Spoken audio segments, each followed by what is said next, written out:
आणि आता एक नजर टाकूयात पुणे जिल्ह्यातल्या न्यूज टॉप 9 वर।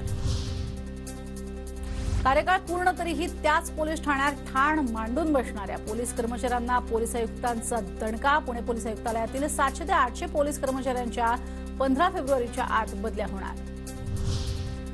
थकबाकीदारांचा वीज पुरवठा खंडित करण्याच्या मोहिमेला वेग। पश्चिम महाराष्ट्रात 18 लाख जणांकडे 332 कोटींच्या थकबाकी वसुलीचं आव्हान। 50,136 थकबाकीदारांचा वीज पुरवठा खंडित। पुण्याच्या भोर तालुक्यातल्या 150 कार्यकर्त्यांचा शिवसेनेत प्रवेश। जिल्हाप्रमुख बाळासाहेब चांदेरे यांच्या उपस्थितीत शिवसेनेत प्रवेश।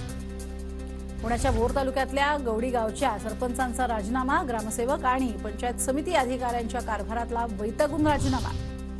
पुण्याच्या पुरंदर तालुक्यातल्या वाल्हे गावामध्ये नागरिकांचा रास्ता रोको। चारा डेपो आणि इतर दुष्काळी मागण्यांसाठी आंदोलन।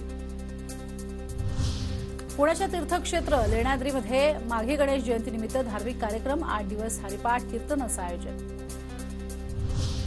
पुण्याच्या चाकणमध्ये खराबवाडीत पाईपलाईनचं काम निकृष्ट दर्जाचं। गटारीचं सांडपाणी थेट रस्त्यावरती आल्यानं रहिवाशांना आणि स्थानिकांना त्रास।